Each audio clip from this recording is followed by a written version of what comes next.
Bem-vindo ao Podcast Fronteira. A mensagem que vais ouvir foi pregada em nossa igreja na cidade do Porto, em Portugal. Nossa oração é para que sejas abençoado por essa palavra. Estrangeiros e forasteiros é o título da nossa mensagem nesta manhã. Vamos ler juntos. Efésios capítulo 2, versículos de 11 a 22. Lembrem-se que anteriormente vocês eram gentios por nascimento e chamados incircuncisão pelos que chamam circuncisão, feita no corpo por mãos humanas, e que naquela época vocês estavam sem Cristo, separados da comunidade de Israel, sendo estrangeiros contra as alianças da promessa, sem esperança e sem Deus no mundo. Mas agora, em Cristo Jesus, vocês que antes estavam longe, foram aproximados mediante o sangue de Cristo, pois Ele é a nossa paz, o qual de ambos fez um e destruiu a barreira, o muro da inimizade, anulando em seu próprio corpo a lei dos mandamentos expressa em ordenanças. O objetivo dele era criar em si mesmo, dos dois, um novo homem, fazendo a paz e reconciliar com Deus os dois em um corpo, por meio da cruz, pela qual ele destruiu a inimizade. Ele veio e anunciou paz a vocês que estavam longe e paz aos que estavam perto, pois por meio dele, tanto nós como vocês temos acesso ao Pai por um só Espírito. Portanto, vocês já não são estrangeiros e nem forasteiros, mas concidadãos dos santos e membros da família de Deus, edificados sobre o fundamento dos apóstolos e dos profetas, tendo Jesus Cristo como pedra angular, na qual todo o edifício é ajustado e cresce para tornar-se um santuário santo no Senhor. Nele, vocês também estão sendo edificados juntos para se tornarem morada de Deus por seu Espírito. Amém, amém, amém. Hoje no mundo, nós temos por divisão política e geográfica 7 continentes, 197 países e mais de 7.000 idiomas. É muita divisão. Há muitas coisas que nos dividem, há muitas coisas que nos separam. A própria palavra de Deus hoje é traduzida para em torno de 1/3 desses 7.000 idiomas. Nós temos hoje em torno de 60% do mundo, dos idiomas no mundo, não tem uma Bíblia física para ler, para aprender. O Evangelho hoje é proclamado em 60% das línguas no mundo de forma oral. Os missionários que são enviados para os mais distintos lugares pregam a palavra de Deus oralmente. Muitas vezes por intermédio de, ainda assim, intérpretes, para que possam falar os idiomas, para que possam falar a língua da forma local. É muito diferente, por exemplo, você falar inglês e você ler a Bíblia em inglês. Eu sempre comento, a primeira vez que eu preguei em inglês, e eu e a pastora Isabela fomos pastores nos Estados Unidos por 10 anos. Primeiro culto que nós fizemos em inglês, eu fui pregar sobre Jó. E Jó, em inglês, se escreve J-O-B. Nós, brasileiros que sabemos um pouquinho de inglês, Job. Ah, claro, que nem trabalho, que nem o Steve Jobs. Job. E preguei sobre Job por 40 minutos. Ao final do culto, fui falar com um visitante nosso. Olha, que bom que você esteve aqui, espero ter sido uma bênção. Hoje foi o nosso primeiro culto em inglês. Ele falou, percebi, pastor, porque você pregou sobre trabalho. Jó, em inglês, é Job. E 40 minutos sobre trabalho. Ele entendeu. Ele leu a sua Bíblia, ele entendeu, ok, ele está pronunciando errado, mas atrapalha a comunicação. O tempo inteiro, cada vez que eu falava o nome de Jó, eu perdi a atenção daquele senhor. Eu perdi a atenção daquela pessoa. A língua é algo muito importante, que nós saibamos nos comunicar da forma correta. Agora imagina você ter que pregar o Evangelho através de um intérprete. E talvez você pense, isso acontece numa ilha remota. Querido, na América Latina, na Colômbia, na Bolívia. Tem comunidades locais que não falam espanhol. E que os missionários que para lá vão têm que aprender a se comunicar naqueles idiomas, naquela língua local, naquele dialeto local. Há 2 anos atrás, houve um grande evento nos Estados Unidos em que se levantou mais de $200 mil para a tradução da Bíblia em dialetos locais na América do Sul apenas. E a gente pensa, mas todo mundo sabe. Mas as pessoas conhecem. Essa semana saiu numa grande revista nos Estados Unidos uma matéria em que as pessoas que não vão à igreja, pessoas desigrejadas, disseram, 80% delas disse que nunca foram à igreja porque nunca foram convidadas. Que se fossem convidadas, iriam. Quantas pessoas nós temos convidado? Quantas pessoas cada um de nós tem convidado nos últimos dias? Quantas pessoas nós temos dado um convite, um papelzinho? Quantas pessoas nós temos falado, olha, existe uma igreja, eu sou abençoado, lá em São Mamés, na Avenida do Conde. Pastor, não, mas religião é uma coisa individual, cada um tem a sua. Concordo. Por isso nós não pregamos religião, nós pregamos aqui vida com Deus. Religião, querido, tem muita igreja, tem 3 em cada bairro aqui em Portugal, que vão ensinar tudo sobre religião. Religião é você ir para Fátima e ter que ficar andando de joelho lá naquele lugar. Religião é você ter que passar meses caminhando para Santiago de Compostela para chegar naquele local e fazer não sei o quê. Porque não tem nada naquela cidade. Tem uma igreja muito bonita. Sim, e aí? Que mais? Tem mais nada naquela cidade. Religião é hoje, dia 12 de outubro, milhares de brasileiros estão em Aparecida, em São Paulo, para ficar lá pagando promessa de joelho. Isso é religião. Isso é religião. O que nós vivemos aqui, a própria palavra de Deus declara, eu desejo obediência e não sacrifício. Deus deseja de nós obediência por amor, porque o próprio Jesus disse isso para os seus discípulos, depois apóstolos. Quem me ama, obedece aos meus mandamentos. Tem muita gente que diz que ama a Jesus, mas não vive como quem o faz. Não obedece, não vive da forma correta. A Bíblia declara que agora em Cristo Jesus, nós, que antes estávamos longe, fomos aproximados mediante o sangue de Cristo, pois Ele é a nossa paz, o qual de ambos fez um e destruiu a barreira, o muro da inimizade, anulando em seu corpo a lei dos mandamentos expressa em ordenanças. O objetivo dele era criar em si mesmo, dos dois, judeu e gentio, um novo homem, fazendo a paz. Jesus faz de ambos um. Desde sempre a vontade do Senhor é comunhão, é unidade. É uma palavra que não se traduz para o português e nem para idioma algum. Se chama koinonia.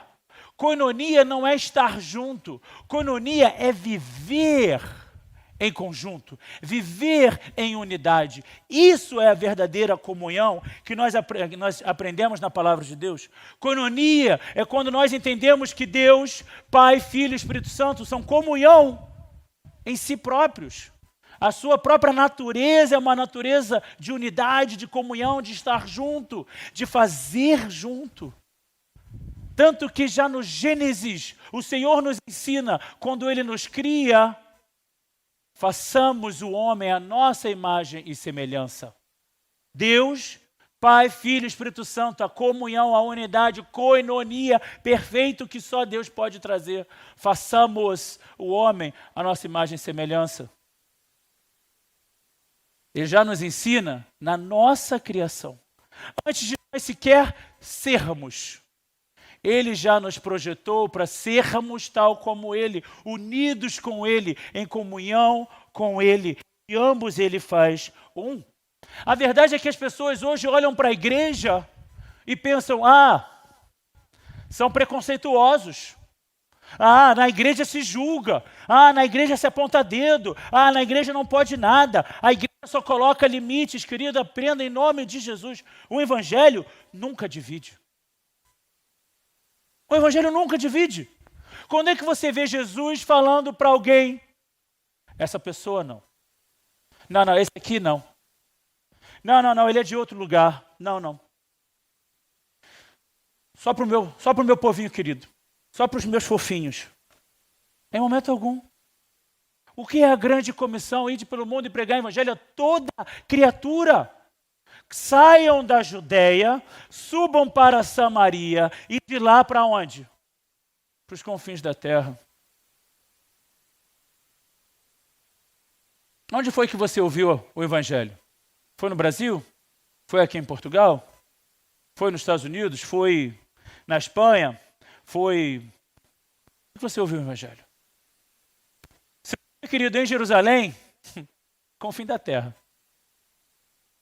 Se não foi aonde o nosso Senhor sangrou naquela cruz, se entregou ali fora dos muros da cidade de Jerusalém, no Gólgota, se não foi ali que você ouviu o evangelho, você foi alcançado, como eu fui alcançado, nos confins da terra, porque pessoas têm se colocado à disposição do Senhor para levarem o evangelho, para unirem aqueles que antes jamais seriam unidos. O evangelho nunca divide. Muito pelo contrário, o evangelho unifica. Porque a própria palavra assim declara que de ambos fez um. No seu próprio corpo, ele decidiu pela unidade. Através do seu sacrifício, ele nos unificou. A cruz nos nivela da mesma forma. Não existe rico ou pobre dentro da igreja. Existe resgatado. Não existe branco ou preto dentro da igreja. Existe filho de Deus. Não existe nacionalidades dentro da igreja. Porque na terra nós todos somos peregrinos, o nosso futuro, o nosso lar é o céu. As convicções humanas não importam dentro da igreja, não importam para o evangelho. O evangelho não é a religião do branco. Ora, nasceu no Oriente Médio. Como é a religião do branco? O evangelho não é a religião do americano ou do europeu. Isso, a perspectiva do próprio Jesus, confins da terra.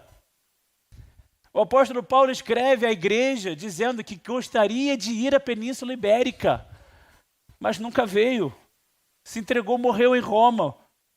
Nunca chegou até aqui, mas o evangelho chegou. Nenhum dos apóstolos jamais chegou até o Brasil, mas o evangelho chegou. Nenhum deles jamais chegou até o Japão ou a Austrália, mas o evangelho chegou. O evangelho nunca divide, o evangelho unifica. 1 Timóteo capítulo 6, Paulo escreve: se alguém ensina falsas doutrinas e não concorda com a sã doutrina do nosso Senhor Jesus Cristo e com o ensino que é segundo a piedade, ou seja, a santidade, esse é orgulhoso e nada entende. Esse mostra um interesse doentio por controvérsias e contendas acerca de palavras, que resultam em inveja, brigas, difamações, suspeitas malignas e atritos constantes entre aqueles que têm a mente corrompida e que são privados da verdade. Você gosta de discutir? Ficar batendo boca? Olha o que a Bíblia diz. É orgulhoso. Nada entende. A palavra de Deus declara, Provérbios, Salomão, o homem mais sábio que já existiu, nos ensina: não discuta com o tolo, porque você vai ter que descer ao nível dele e certamente perderá. Não discuta. Para de gastar vida, tempo, discutindo. Se alguém ensina falsas doutrinas ou não concorda com a doutrina do nosso Senhor Jesus Cristo, é orgulhoso e nada entende. Esse mostra um interesse doentio por controvérsias e contendas acerca de palavras. Não é isso que a gente vê no mundo hoje? Tanto ódio, tanta raiva acerca de palavras, acerca de expressões, acerca de conjuntos de letras que cada vez são maiores e significam cada vez menos. O que a humanidade tanto discute? Se não palavras, se não ideias. Quando Paulo esteve na Grécia, ele disse isso para os gregos: vocês adoram o som da sua própria voz. Vocês adoram discutir e filosofar e pensar, mas não fazem nada. Não agem. Por isso Paulo escreve, porque o evangelho não é um evangelho de palavras, mas poder de Deus, poder do Espírito Santo em nossas vidas. Enquanto o evangelho for palavras,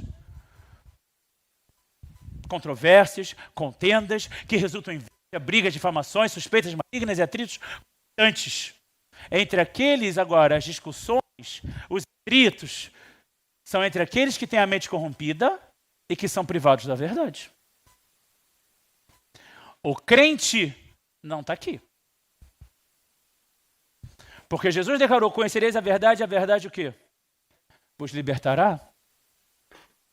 O crente não tem a mente corrompida. O crente não é privado da verdade. Muito pelo contrário.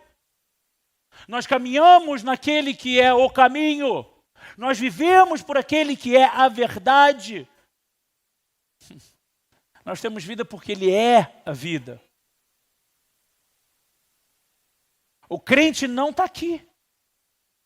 E nós precisamos aprender com isso.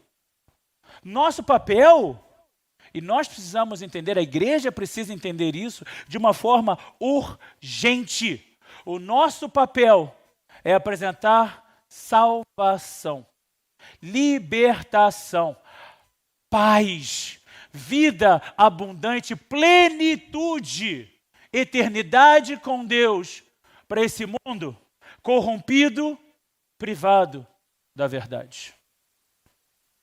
Enquanto a igreja se dividir por qualquer razão terrena, nós estamos escolhendo, eu abro mão de falar de Jesus para falar de uma ideologia, de uma filosofia, de um partido. Enquanto eu decido deixar de falar de Jesus para falar das coisas desse mundo, eu estou deixando de pregar o que traz libertação. E eu estou mais uma vez ecoando naquilo que priva da verdade. Aonde na Bíblia Deus nos manda eleger uma pessoa? Aonde na Bíblia Deus nos manda ser políticos? Em lugar nenhum. Muito pelo contrário, quando o povo de Israel pede um rei para Samuel, Deus diz a Samuel, eles não estão te negando, eles estão me negando. O povo nega a direção divina. Querem para si líderes que vão explorá-los através de impostos, através de luxos, que vão subjugá-los. A verdade é essa. Por isso que a Bíblia nos ensina, orem pelos seus líderes. Orem. Orem. A gente vai ter eleições aqui em Portugal. Quantos têm orado pelas eleições? Muita gente gosta de apontar o dedo, porque os Estados Unidos, o Trump, em outubro tem eleições, quem está orando? As igrejas estão muito preocupadas em se dividir, em bater boca, em discutir, em serem orgulhosos e nada entenderem. Nós temos que estar preocupados, Efésios nos ensina isso, com as coisas do alto. Pensem nas coisas do alto. Tudo aquilo que é digno de louvor, tudo aquilo que é honrável, tudo aquilo que é santo, tudo aquilo que é puro, pensem nessas coisas. Deus não faz acepção de pessoas. Deus não separa, esse vai, esse não vai, esse aqui eu quero, esse aqui eu não quero. João 3,16, o texto áureo da Bíblia, porque Deus amou o brasileiro, o americano. Porque Deus amou o português, porque Deus amou o judeu, porque Deus amou o árabe, o preto, o homossexual, o político, o apolítico, o anarquista. Deus amou o mundo de tal maneira que deu seu Filho, para que todo aquele que nele crê não pereça, mas tenha vida eterna. As pessoas que nós antagonizamos são tão amadas quanto nós. Muitas vezes o crente tem complexo da ovelha 99. Não, eu estou aqui no meu rebanho. Aqueles lá é que estão perdidos. Todos nós pecamos e carecemos da graça de Deus. Todos nós fomos encontrados. E como encontrados, temos que ajudar os demais a encontrar o caminho. Afinal de contas, senão para que somos igreja? Somos cristãos se não obedecemos a Cristo? Que vida vivemos se não falamos de Jesus? A igreja em Atos celebrava o fato de serem dignos de sofrer pelo nome de Jesus. Nós temos celebrado a mesma coisa? Nós temos celebrado o fato de sermos perseguidos? Nós temos celebrado o fato das pessoas odiarem o Evangelho?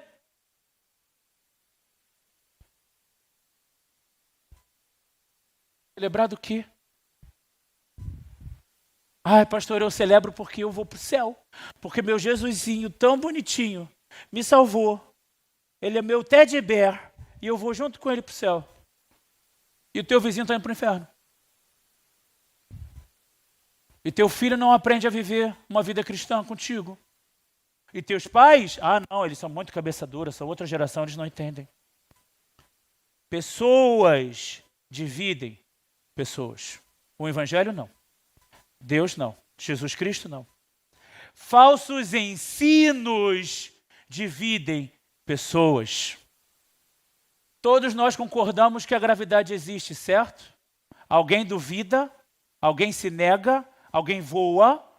Não, porque é a verdade. A verdade nos une. Agora, se a gente for começar a falar, esses dias o meu chefe falou, Tiago, eu sei que és um homem de fé, mas não falas da tua fé para ninguém. Eu fiquei quieto. Eu não vou concordar com ele. Eu jamais vou dizer sim. Não fala de política. Eu falei, tá bem. Eu falo, querido, não vou falar de política, não vou falar de futebol, não vou falar de nada que divide. Mas a verdade eu vou falar. Eu não vou me aquietar porque talvez não goste de que eu siga Jesus. Eu vou me aquietar por falar da verdade, por trazer palavras que unificam, por trazer palavras que unem, que libertam. Quantos de nós nos conheceríamos se não fosse a igreja? Eu não teria conhecido a minha esposa se não fosse pela igreja.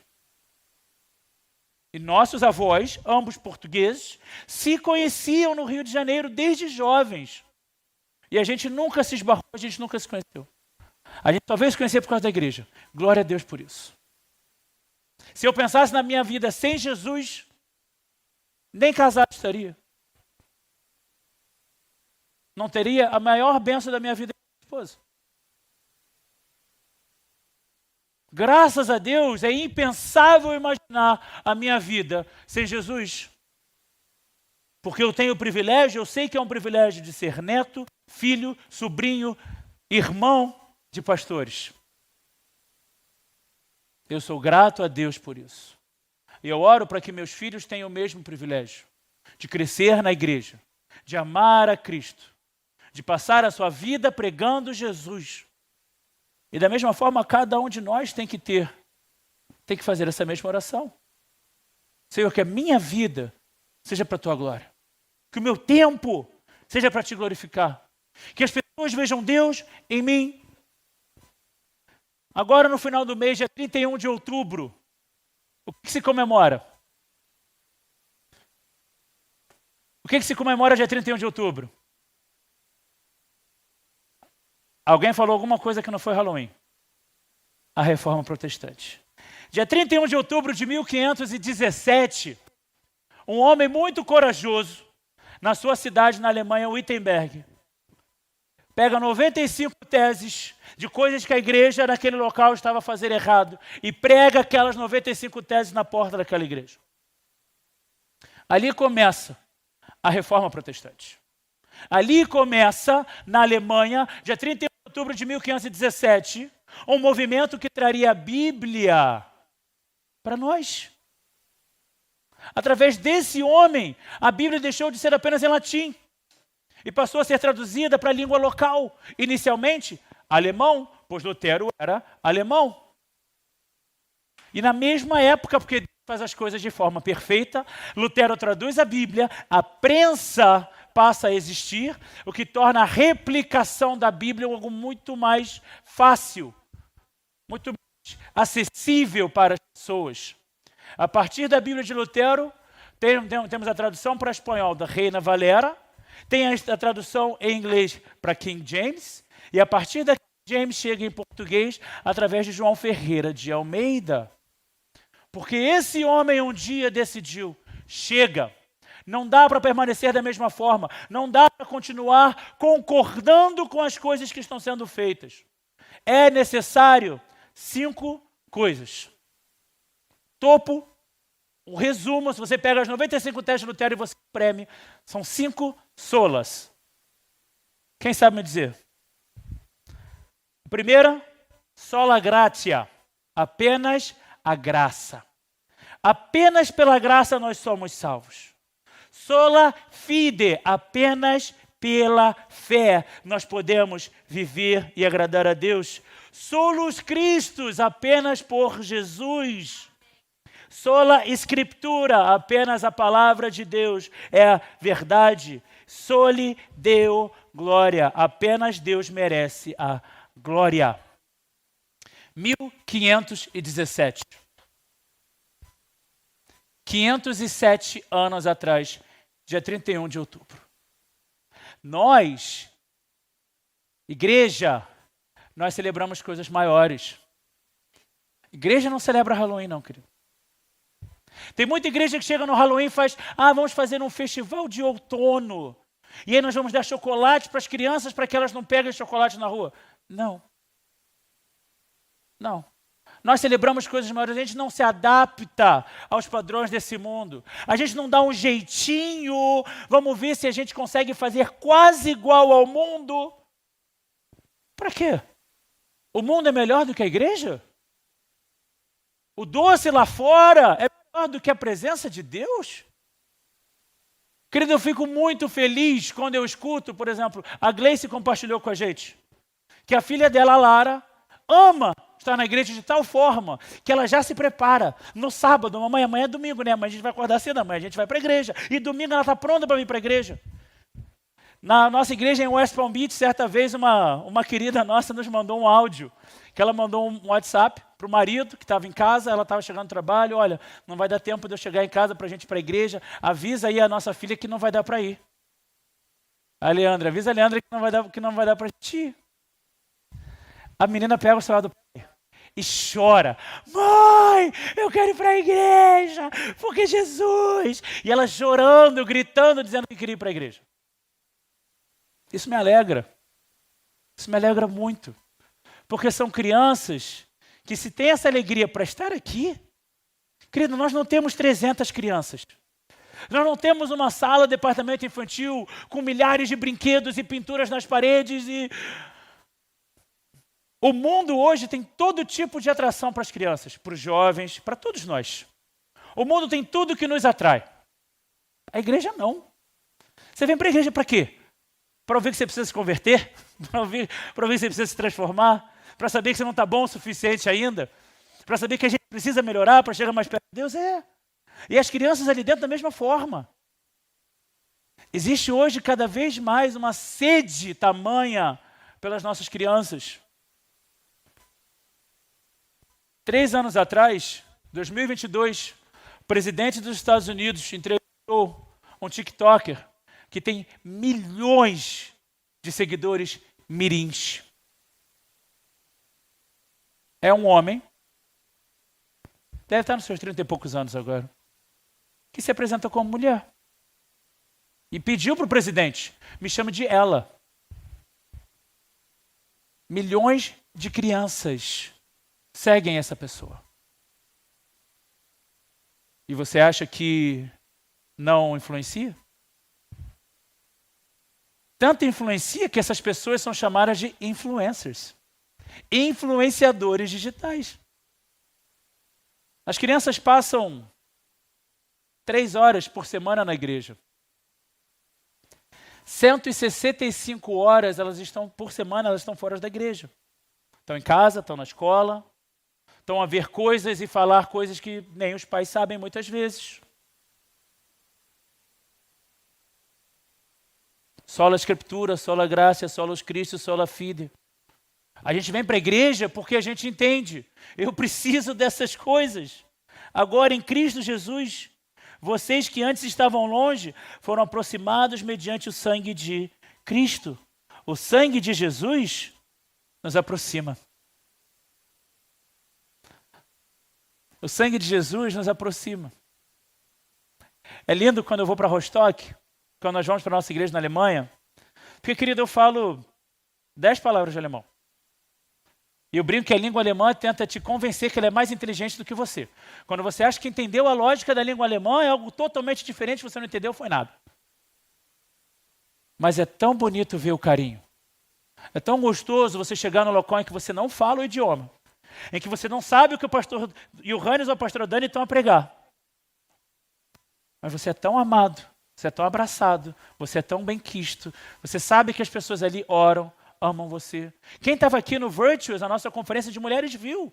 Nós tínhamos a Caia, que era uma menina mais nova, que ainda falava inglês, e está fazendo aula de português, para poder falar com os brasileiros e agora os portugueses. E nós temos a Mariane, que é uma senhora, já aposentada, que já tem netos, dando o seu jeito para estar aqui, no meio de um monte de portugueses, brasileiros, americanos, sem entender nada do que se falava. Mas como aquela senhora abraça, como aquela senhora ama. É tão bonito de ver. É tão bonito de ver, e eu faço questão, nós temos um diácono na nossa igreja do Rio, Felipe, ele, por onde ele vai no mundo, ele tenta encontrar músicas locais cristãs.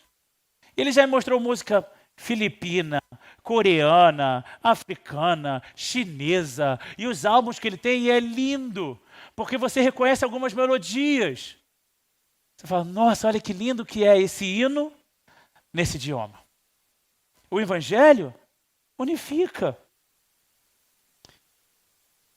Jesus disse, agora em Cristo Jesus, vocês que antes estavam longe foram aproximados mediante o sangue de Cristo. 1 Timóteo, Paulo fala a Timóteo, ordene e ensine essas coisas. Paulo escreveu para Timóteo, mas se está na Bíblia, querido, é para mim e para você. É nosso papel ensinar essas coisas. É nosso papel viver, ordenar essas coisas. Vocês já não são estrangeiros nem forasteiros, mas concidadãos dos santos e membros da família de Deus. Quem são os santos? Quem a Bíblia chama de santos? Quem? Nós. Eu e você. Quando a pessoa que está do seu lado, fala para ela, fala para ele, você é santo perante os olhos de Deus.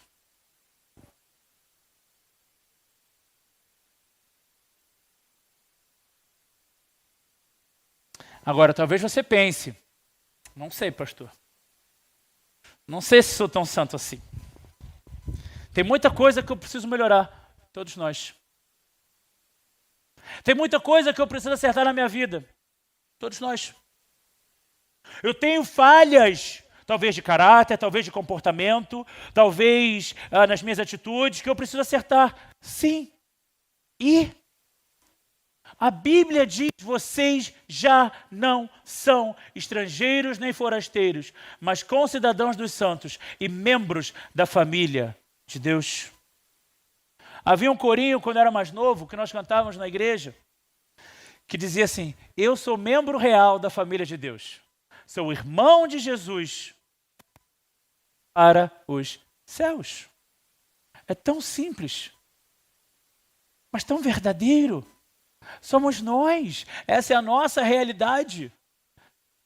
Você pode se sentir totalmente deslocado em lugares quaisquer nesse mundo. Na igreja, nunca. Não tem uma pessoa que tenha entrado por essas portas aqui que possa dizer, não fui bem recebido. Não falaram comigo. Não me demonstraram amor. Aqui não. Não existe ninguém que possa estar na igreja e dizer, não me falaram de Jesus.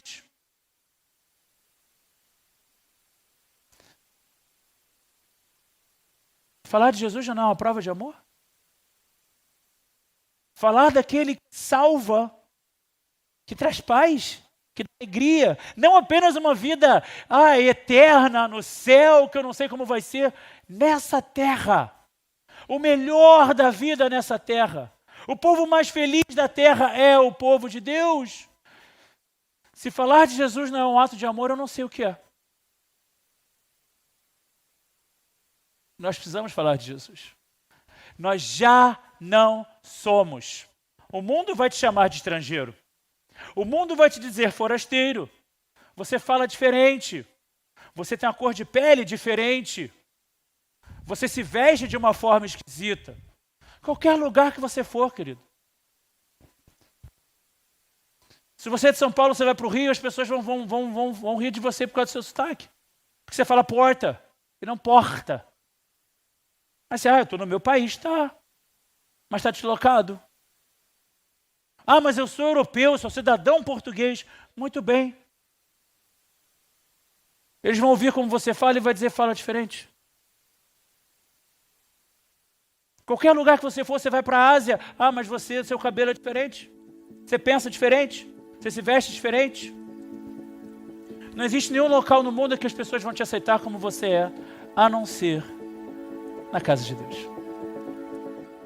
Não há ninguém no mundo que nos aceite, que nos ame como nós somos, a não ser Jesus.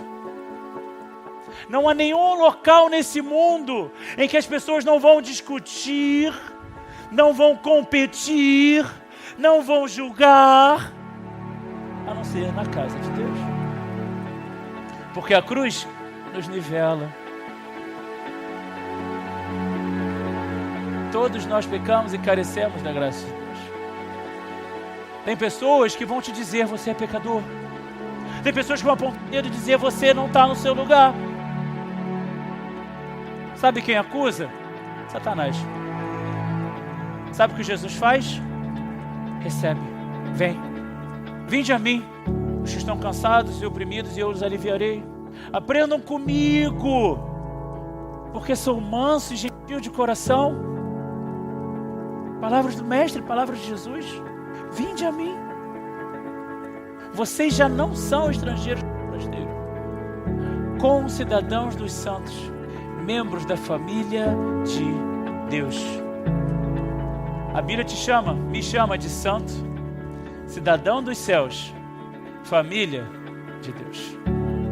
Em Jesus Cristo não nos falta nada. Não nos falta nada. Que no mundo tão dividido, no mundo de tanto ódio, que nós verdadeiramente saibamos, eu sou santo, eu sou cidadão dos céus, eu sou família de Deus. E que ao saber, possamos viver dessa forma e trazer, e convidar, e chamar, e pregar, e falar de Jesus, e espalhar aos quatro ventos, nome sobre todo nome. Que o que nós cantamos aqui nessa manhã seja realidade, seja a nossa vida. Celebrarei a Ti, ó Deus, com o meu viver, cantarei e contarei as Tuas obras. Que essa seja a nossa decisão, que esse seja o nosso alvo. Enquanto eu reinar, eu vou falar de Jesus, eu vou pregar Jesus, eu vou exclamar Jesus. Nós cantamos aqui na igreja, Jesus nos altos montes, Jesus em qualquer lugar, Jesus na minha casa, Jesus na minha família, eu declaro Jesus. Que essa seja a nossa realidade, que essa seja a nossa decisão. Feche teus olhos, quero orar com você.